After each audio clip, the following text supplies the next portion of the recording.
महाराष्ट्रात काँग्रेस मवियाला सोडून जाते आणि पवारांची भूमिकाही सर्वांना माहिती। मविया उद्ध्वस्त झाल्यास गालबोट राऊतांमुळे लागणार, चंद्रशेखर बावनकुळेंची टीका।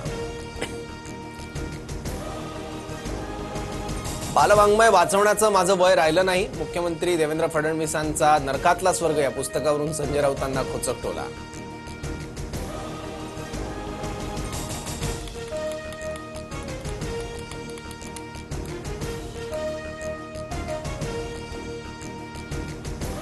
मुख्यमंत्री देवेंद्र फडणवीस आणि शरद पवार एकाच मंचावर। वानखेडे स्टेडियममध्ये शरद पवार, रोहित शर्मा, अजित वाडेकर स्टँडचं उद्घाटन, तर एमसीए ऑफिस लाऊंजला अमोल काळेंचं नाव। मुख्यमंत्र्यांकडून पवारांचं कौतुक।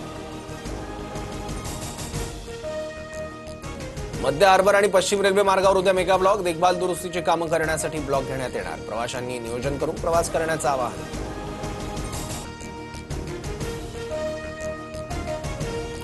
चंद्रपूर, नांदेड, जळगाव, पुणे, अहिल्यानगर, रायगड, सिंधुदुर्गसह अनेक भागात जोरदार अवकाळी पावसाची हजेरी। वादळी वाऱ्याचा शेतकऱ्यांना मोठा फटका। पुढील 3 ते 4 दिवस पावसाचं वातावरण कायम राहणार। भारताचा गोल्डन बॉय भालाफेकपटू नीरज चोप्रानं पहिल्यांदाच ओलांडला 90 मीटरचा टप्पा।